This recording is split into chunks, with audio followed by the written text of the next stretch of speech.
Welcome. Tonight, we will take a long, unhurried journey into the world of ancient Rome. When people think of Rome, they often imagine marble temples glowing in the sun, disciplined legions marching under their banners, or vast arenas filled with cheering crowds. But for most of the men, women, and children who actually lived there, Rome was something very different. It was a crowded and restless city, noisy at all hours, filled with smells both pleasant and unpleasant, and shaped by a rhythm of life that was demanding, uncertain, and at times deeply uncomfortable. In this video, we will move slowly through 4 different windows into Roman life. First, we will imagine what it was like to wake up as an ordinary Roman and experience the small routines and large discomforts of daily existence. Then, we will step into the life of Julius Caesar, one of Rome's most famous figures, and follow the course of his ambition and his downfall. After that, we will drift toward a quieter mystery, the story of a Roman legion that seems to have vanished into the far edges of the known world. And finally, we will pause in the home of a senator to see how the wealthy and powerful lived in striking contrast to the common people. As we explore, I invite you to let the sounds and textures of the past unfold at a gentle pace. There is no rush. Allow yourself to imagine the stone streets beneath your feet, the murmur of voices echoing in the market, or the faint flicker of an oil lamp in a darkened room. And if your mind begins to wander or if sleep drifts over you, that is perfectly all right. This is not a journey that demands your full attention. It is simply here to guide you gently through the rhythms of another time. So let us begin, and imagine what it might feel like to wake up, not in your own familiar bed, but in a small apartment in the heart of ancient Rome. The first thing you would notice upon waking is the sound. Rome was never quiet, not even in the earliest hours of the morning. Carts rattled across cobblestones, their iron wheels clattering sharply against stone. Merchants raised their voices to announce their goods. Dogs barked in narrow alleys, roosters crowed from courtyards, and above you, neighbors stirred behind thin walls. The city was alive from dawn until well past nightfall, and silence was a rare luxury. Your room would be dim and close, in an insula, tall apartment block that might rise 5 or 6 stories above the street. The space is small, the light poor, and the air carries with it a mixture of smoke from cooking fires, dampness from the walls, and the faint odor of refuse from below. If you live high above the street, the climb each day is tiring, and you live with the constant knowledge that fire or collapse could sweep through at any time. These buildings were often put up quickly, with little concern for safety. Breakfast, if there is one, is simple. A piece of bread dipped into watered wine to soften it, perhaps with olives, if you are fortunate. The city does not encourage lingering. Work begins early, and you step into the narrow streets already crowded with bodies. Rome may be the center of the ancient world, but for most of its people, it is a place of struggle. You move among vendors shouting their prices, beggars at the corners, and carts pulled by donkeys braying in protest. The smells are vivid. Fish from the market stalls, tanned hides, herbs, oil, smoke, and always the underlying scent of waste that lingers in the alleys. Meals throughout the day are plain, often a thick porridge of barley or beans. Water is not always safe to drink, so diluted wine is common, flavored sometimes with honey or herbs to disguise its rough taste. Work stretches on into the afternoon laborers, hauling stone, washerwomen, bending over basins, clerks hunched over wax tablets, sellers chanting their prices in endless repetition. Even leisure is scarce for the poor, who spend their energy simply keeping pace with the demands of survival. Evening brings little calm. Torches cast flickering light across uneven streets, but the darkness beyond them is uneasy. Fires are frequent, and without warning, an entire block might be consumed. You return to your straw mattress weary, aware that tomorrow will follow the same rhythm. Life in Rome was grand in legend, but for those who lived it, it was crowded, noisy, and unrelenting. For most of us today, even a single day would feel overwhelming. From the noise of the streets, let us turn toward the life of one man, a name that still carries weight even now. Gaius Julius Caesar. Though remembered as a legend, Caesar began as a young noble in a family that held prestige, but not the greatest power. In Rome, survival meant ambition tempered by caution, and Caesar learned early to master both. He walked the forum, studying speeches, remembering faces, and forming bonds. His words were sharp, his manner persuasive, and he quickly understood that alliances could be just as valuable as victories. Caesar's life was filled with risk and opportunity. As a young man, he was captured by pirates while traveling by sea. Even as their captive, he carried himself with confidence. Joking that they should demand a higher ransom because he was worth more. Later, when freed, he gathered ships, returned, and punished them. This blend of charm and resolve marked his career in politics. He allied with powerful men Pompey the Great and Crassus, forming what became known as the First Triumvirate. Ambition always threatened to tear them apart. As governor of Gaul, Caesar commanded legions in long campaigns, pushing Rome's influence farther into Europe.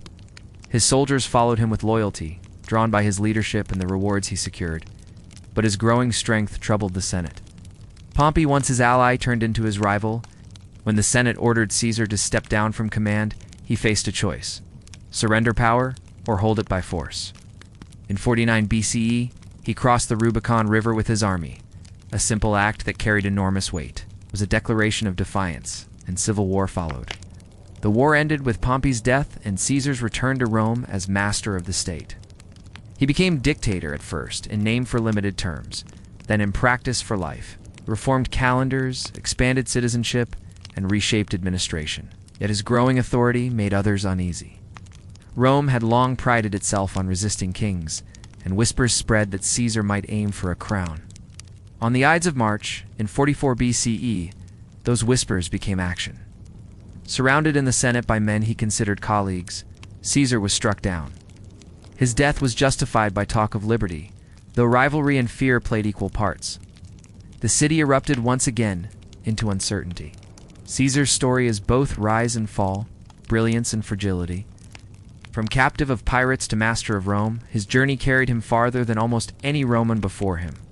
But even he could not escape the dangers of ambition in a city where power was never secure. His death marked not an end but a turning, leading Rome from republic to empire. Now let us move from Caesar to a quieter, more elusive story. A mystery that lingers across centuries. The fate of the legion lost by Marcus Crassus. Crassus, one of the richest men in Rome, longed for military glory to match his rivals. In 53 BCE, he led an army against Parthia, Rome's powerful neighbor to the east. But at Carrhae, his force was crushed. Roman soldiers fell in great numbers, and Crassus himself was killed. Tens of thousands of captives were taken eastward, far from the safety of their homeland. And here the story becomes less certain. Ancient writers suggest these men were marched into the heart of the Parthian Empire, perhaps settled in distant villages, their Latin fading with each passing generation. Others may have been sold into slavery, scattered across unknown lands. The most intriguing suggestion is that some wandered even farther, into regions Rome scarcely knew. Centuries later, Chinese records describe strange warriors who fought in a style unfamiliar to the east, a formation not unlike the testudo of Roman legions. Could these have been the remnants of Crassus's men, carrying fragments of Roman discipline into lands beyond the empire? No firm proof has ever been found. A town in western China was once rumored to be descended from these lost soldiers, but evidence remains inconclusive. Still, the idea lingers. Men once part of Rome's proud legions, their lives carried so far away that Rome itself became little more than a memory. The Battle of Carrhae left Rome shaken. It showed that the legions could falter, that Rome was not invincible. And it left behind a trail of unanswered questions. The mystery of the Lost Legion is one of history's quiet reminders that armies can vanish, stories can dissolve, and sometimes what remains is only speculation and wonder. Let us step now from mystery into contrast, from the struggle of soldiers and the noise of the poor to the elegance of Rome's wealthy. Imagine entering the home of a senator, invited to dine at his table. The domus is spacious, set back from the street. Through the doorway, you enter a cool atrium where water collects in a shallow pool beneath the open roof. Painted walls show scenes of gods and landscapes. Servants move silently, guiding you toward the triclinium, the dining room where couches are arranged around a low table. Here, guests recline on cushions, leaning on one elbow as the meal unfolds. Dinner is more than nourishment, it is display. The first dishes are simple eggs, olives, shellfish, followed by roasted meats. Vegetables, sauces rich with herbs, and delicacies brought from afar. Wine always watered, flows freely, sometimes sweetened with honey. Each dish is chosen to impress, each gesture a subtle show of wealth. Yet rules govern everything. Who sits where, who speaks first, how praise is given. The evening is both social ritual and political stage. Conversation drifts from trade to law to the affairs of the empire as lamps flicker and shadows dance across painted walls. Meanwhile, servants carry food and pour wine, their work constant, their presence barely acknowledged. The luxury of the evening rests entirely upon their unseen labor. This life of abundance is far removed from the porridge of the poor. It is a world of refinement and privilege, one where comfort is built on the toil of many. In Rome, the distance between rich and poor was vast, and nowhere was it more visible than at the senator's table. We have walked together through the many faces of Rome. We have stepped into the cramped rooms of ordinary people, followed the rise and fall of Caesar, wondered over the fate of a vanished legion, and reclined briefly in the world of a senator. Each glimpse has shown us that Rome was not one city, but many grand yet fragile, yet noisy, yet filled with moments of stillness, a place of both struggle and spectacle. For those who lived their life was not the shining marble we imagine. It was the rhythm of crowded streets, the taste of simple meals, the labor of long days, and the uncertainty of nights. And yet, in all its difficulty, it was their world, as real and ordinary to them as ours is to us.